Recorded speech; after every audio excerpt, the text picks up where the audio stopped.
When's the last time you were out in public and haven't seen anyone with at least one tattoo? When's the last tattoo you saw? The point is, tattoos are so popular nowadays that they are part of our everyday lives. The purpose of us talking today is to explain the importance and inform you of the history and evolution of tattoos. Though it has changed over the years, tattooing, whether it's an ancient art form or a modern fashion statement, it has always been a popular way to self-identify. Others will agree with me when I say that my 5 tattoos have served as a great way of self-expression. Today, we'll be talking about the history of tattoos, as well as their journey to acceptance back into society, and where the world of tattooing is today. Now let's move into the history of tattoos. According to the Gale Opposing Viewpoints article, it began as an ancient Egyptian tradition. They used it as a way to show fertility and nobility. So the more tattoos you had back then as an ancient Egyptian, the more important you were. In 1991, not too long ago, a mummy was found buried from that ancient Egyptian time with over 60 tattoos. Fast forwarding, tattoo experts refer to the 1960s as the beginning of the tattoo renaissance.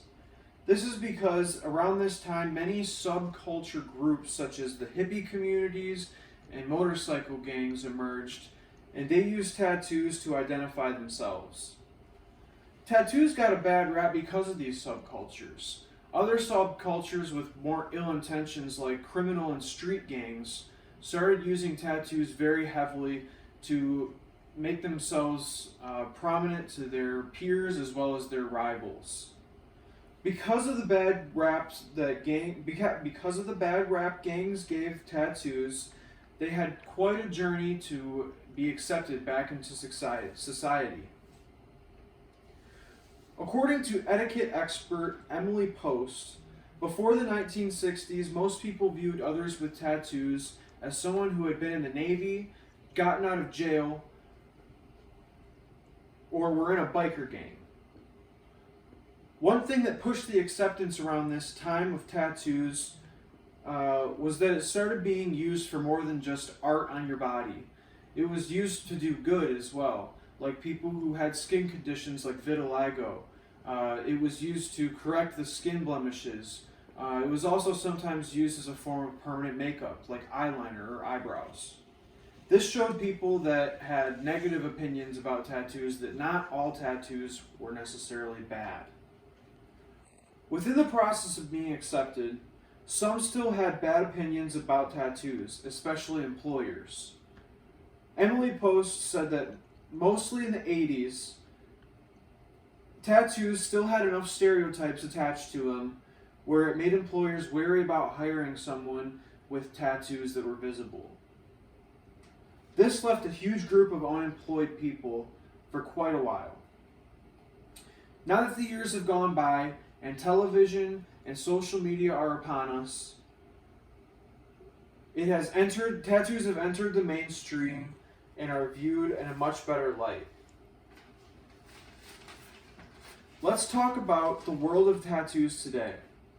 According to a study from the Michigan State University Business School, millennials of all varieties of political parties, such as Republicans, Democrats, and etc., have common views of tattoos and have nearly equal amounts of tattoos on their bodies for those who have them.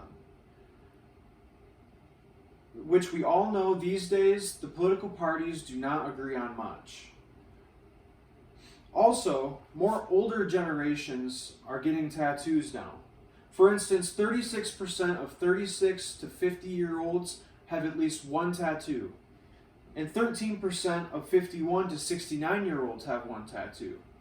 This is very significant because these people can probably remember a time in their lives where tattoos were viewed in a very negative light. Lastly, this study proves that tattoos no longer affect employment. They are said to no longer carry the stigma that was said before that made employers not select you to be hired or contribute to wage discrimination because of your tattoos. Though some people have their own opinions still of tattoos, it is widely accepted now in American society and only getting more popular. So in conclusion, tattoos went from being a way for an entire society to know the importance of one person back in ancient Egypt. Then they went, fast forwarding to the 1900s, they went from being frowned upon almost nationwide. And presently, they've come back to be a way for people to freely express themselves without being discriminated or frowned upon. So hopefully this speech has taught you more about the artwork that you see on people at the store, your friends and your family's bodies, and the history behind it. Next time you need a new way of expressing yourself, hopefully you have the information now to gather your own opinion and choice as far as getting a tattoo of your own.